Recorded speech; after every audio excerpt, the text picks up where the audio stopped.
Hello everyone, Harry Baldock here, editor for Total Telecom. We're here on day 2 of Connected North. There's still a big buzz around the exhibition space here, and I'm delighted to be joined by Gareth Elliott, the Director of Policy and Communications for Mobile UK. Hey Gareth, how's the day going for you so far? It's going really well. I mean, it's a great event. I think it's lovely to be up here in the north, and especially in Manchester, and great to be on a panel session. Yeah, I'd really like to talk to you about your panel session, because it's all about digital inclusion, which of course is a really big issue here at Connected North, and I think in the north is something disproportionately affected by as a region. So maybe we could start by talking about the kind of digital solutions that you think can kind of support these communities, and maybe initiatives that need to happen to kind of really improve digital inclusion in the north. Yeah.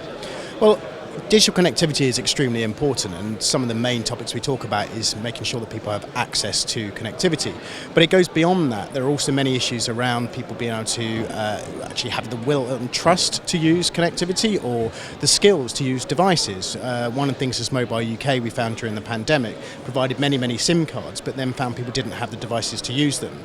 And in that panel session we heard from the National Data Bank by the Good Things Foundation, doing some really amazing work, not only to provide data to people who need it, but also devices.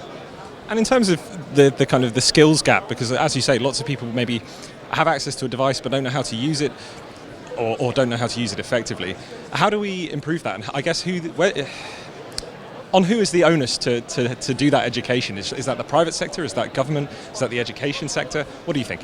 It's a collaboration between all, really. I think there's an element there that obviously, again, there's connectivity provided by the operators. There's a lot of initiatives that all the operators, Vodafone 3, Virgin Media 2 and EE do as well to provide skills. There's online learning. But I think fundamentally there is a real role for local authorities, and certainly as an organisation we're calling on the government to fund digital champions to really provide that leadership at a local authority level.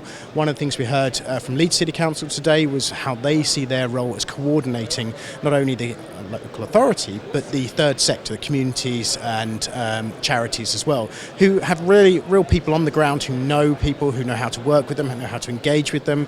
Again, you know, if you're working with the elderly, there's certain ways to engage with that sector of society, and people on the ground are really good at that. And I think the opportunity for the local authority to take that leadership to engage and enable those communities to work together for this, you know, to help with digital inclusion is really important. So there's a big role for local authorities, but they do need that funding. They need to have that digital champion in place. I think that's extremely important.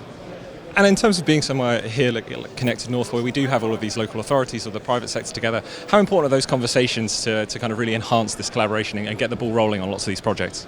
Well, what's really important is actually learning best practice, and what we saw again on the panel was 2 local authorities showing what they have done, the Manchester Data Bank and the Leeds 100% digital strategy that they've got.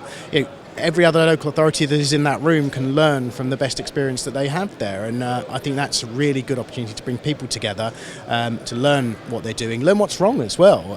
You know, not every time you're going to get everything right, but actually there's an opportunity to learn the pits and the faults of how to do things better. And also, as we see today, the big thing here is we've got industry as well, so we can engage both with the industry and the local authority, and also that third sector as well. So it brings people together. I think that's a really good opportunity. Yeah, I think there's clearly a long way to go to improve digital inclusion across the north, but hopefully everything's moving in the right direction, I hope. Yeah, I think one last thing I would say is we have a digital inclusion strategy, as we heard today. National government hasn't been updated since 2014. I think now's the opportunity to really look at that and bring that back to the fore. Great. Well, Gareth, thank you so much for talking to you. Thanks for your panel session today. It was really interesting, and hope you have a great rest of the day. Thank you very much.